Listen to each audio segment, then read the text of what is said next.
Waalaikumsalam, Pak. Sebelumnya Bapak terima kasih karena sudah menampilkan ini. Baiklah, kita absen dulu ya. Aditya, Saya, Pak. Aisyah, Hadir. Cahwiguna, Saya juga, Pak. dan terakhir Bogon Santoso. Siap, laksanakan. Oke. Baik, Bapak akan menjelaskan sedikit materi minggu lalu tentang pembangunan dan pertumbuhan ekonomi. Pembangunan ekonomi bergantung dari pertumbuhan ekonomi, di mana pembangunan ekonomi mendorong dalam ekonomi itu sendiri. Ekonomi ini memperlancar dalam proses pembangunan ekonomi. Kenapa demikian? Ada yang tahu? Enggak, Pak. Karena pertumbuhan ekonomi ini didefinisikan sebagai peningkatan kemampuan dari suatu perekonomian dalam memproduksi barang-barang dan jasa. Selanjutnya yaitu pertumbuhan ekonomi ini adalah salah satu indikator yang sangat penting dalam melakukan analisis tentang pembangunan ekonomi yang terjadi pada suatu negara.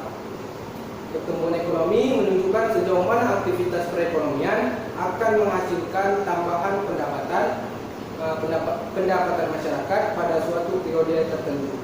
Dengan kata lain, bahwa pertumbuhan ekonomi lebih menunjuk kepada perubahan yang bersifat kuantitatif. Jadi pertumbuhan ekonomi berbeda dengan pembangunan ekonomi. Keduanya mempunyai arti yang sedikit berbeda meski dua-duanya menerangkan mengenai perkembangan. Baiklah, selanjutnya materi kita tentang masalah ekonomi dalam sistem ekonomi alokasi. Di sini ada sistem ekonomi dan juga sistem demokrasi ekonomi. Kita akan menjelaskan sedikit dulu tentang sistem ekonomi. Sistem ekonomi ini adalah susunan dan keseluruhan tata cara untuk mengkoordinasikan seluruh perilaku masyarakat dalam menjalankan kegiatan ekonomi dan bekerja sama secara bersama-sama untuk memecahkan masalah ekonomi yang mendasar mencapai tujuan tertentu. Selanjutnya yaitu Bapak jelaskan sedikit fungsi sistem ekonomi. Fungsi sistem ekonomi secara umum, yang pertama yaitu penyedia dorongan untuk berproduksi. Yang kedua yaitu mengkoordinasikan kegiatan individu dalam suatu perekonomian.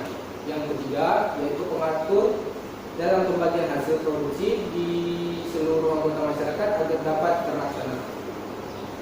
Baik, di sini ada pengertian sistem ekonomi.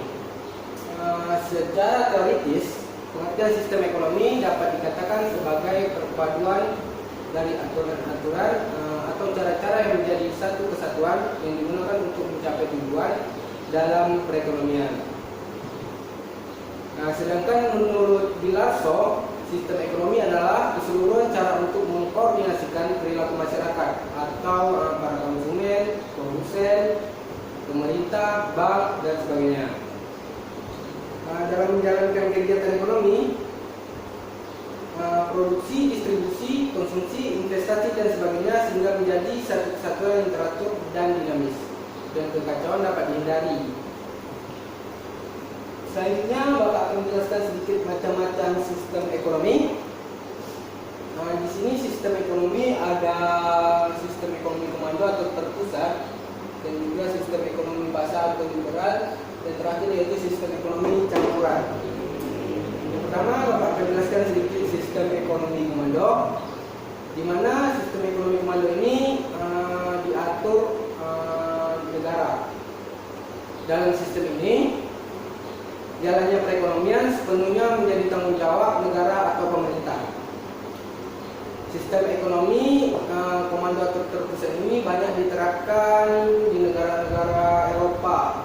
Misalnya di negara-negara Eropa Timur, misalnya seperti Korea Utara, Kuba, dan juga Vietnam.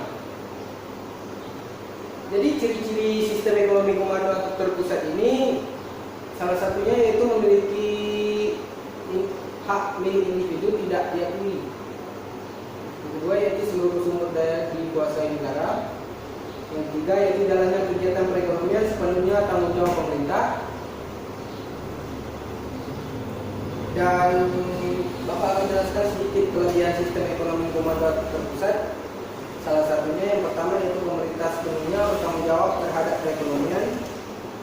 Dan kedua yaitu pemerintah bebas menentukan produksi sesuai kebutuhan masyarakat. Jadi kalau misalnya sistem ekonomi komando ini ada juga kelemahannya itu tersendiri. Salah satunya yaitu individu tidak mempunyai kebebasan dalam berusaha. Jadi dia diatur oleh pemerintah pusat. Gitu. Baik, Bapak akan menjelaskan lagi sistem ekonomi pasar atau liberal. Di sini sistem ekonomi pasar atau liberal yaitu sistem ekonomi di mana ekonomi diatur oleh kekuatan pasar atau bisa dikatakan sebagai permintaan dan penawaran. Sistem ekonomi liberal menghendaki adanya kebebasan individu melakukan kegiatan ekonomi. Sistem ekonomi liberal ini banyak dianut oleh negara-negara Eropa dan Amerika Serikat. Kelebihannya sendiri yaitu setiap individu bebas menentukan perekonomiannya sendiri. Jadi tidak ada campur tangan dari pemerintah. Jadi mungkin Bapak akan jelaskan ciri-ciri sistem ekonomi liberal. Salah satunya itu adanya pengakuan terhadap hak individu. Yang kedua yaitu peranan modal ini sangat penting. Dan yang ketiga yaitu peranan pemerintah dibatasi. Jadi tidak keseluruhannya peran pemerintah di dalamnya. Baik, selanjutnya itu adalah kelebihan sistem ekonomi liberal.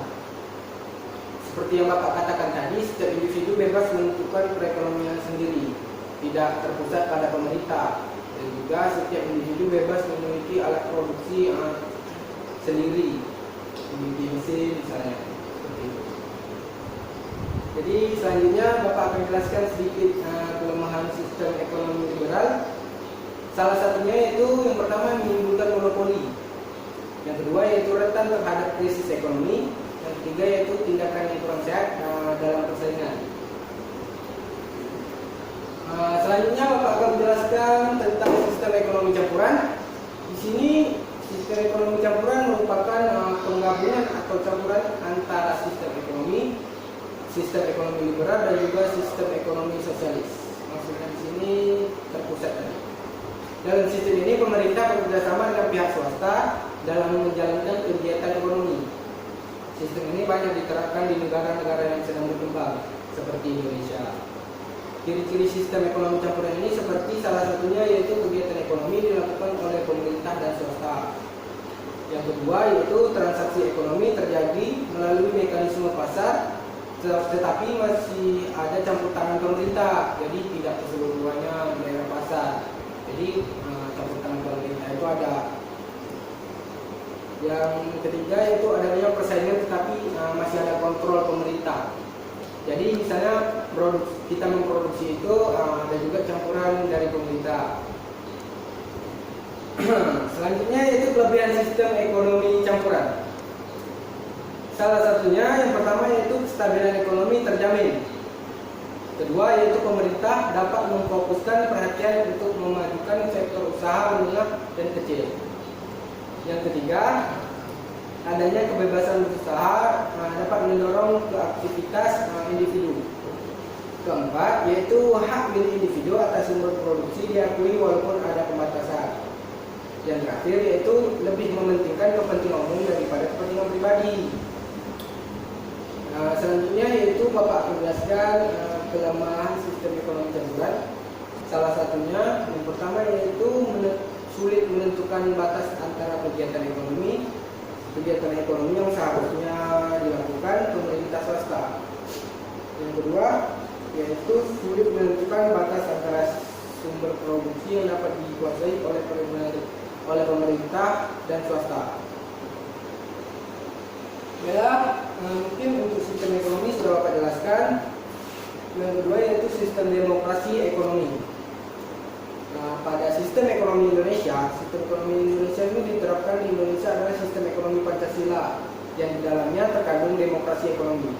Demokrasi ekonomi berarti bahwa kegiatan ekonomi dilakukan oleh dan untuk rakyat di bawah pengawasan pemerintah.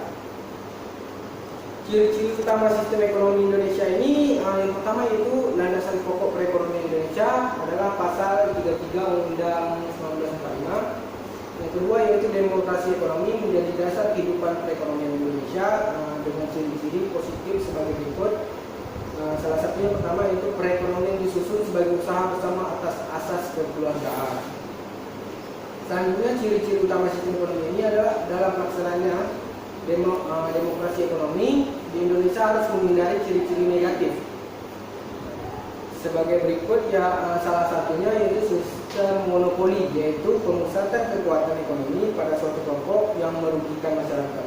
Contohnya seperti perusahaan listrik negara yang menaikkan harga listrik atau sering mematikan listrik. Jadi itu mungkin sangat merugikan masyarakat. Di tempat kampung saya juga gitu.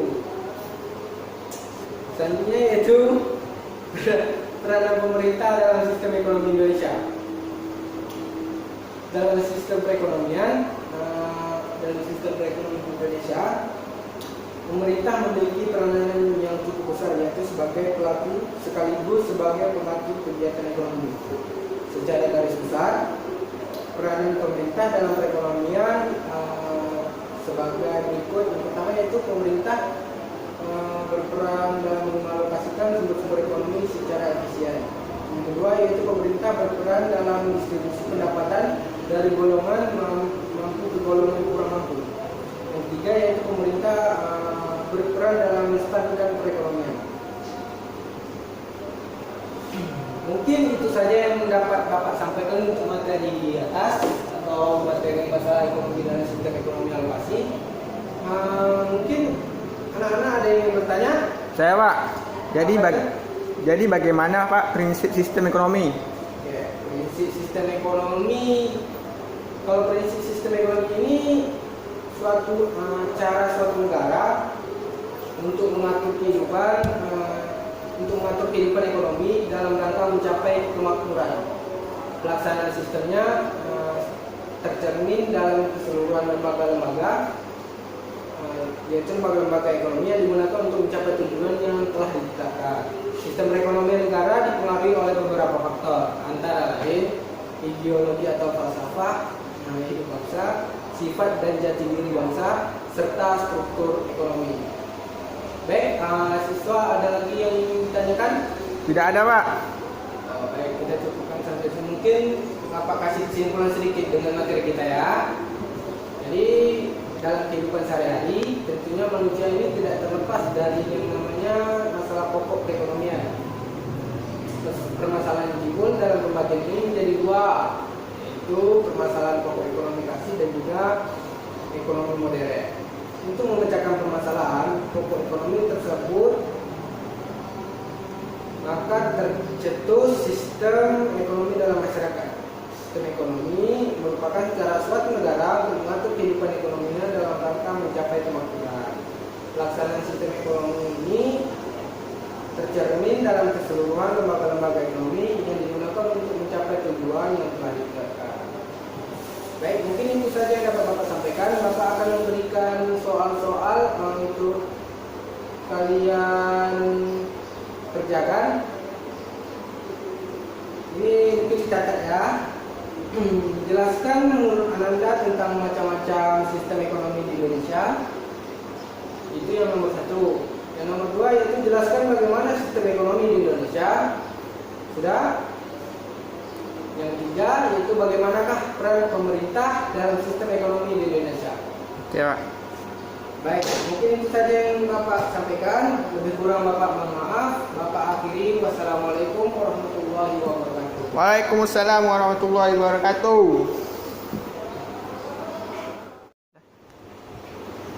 Ya, assalamualaikum anak-anak. Waalaikumsalam. Jaga, nangis, Pak men.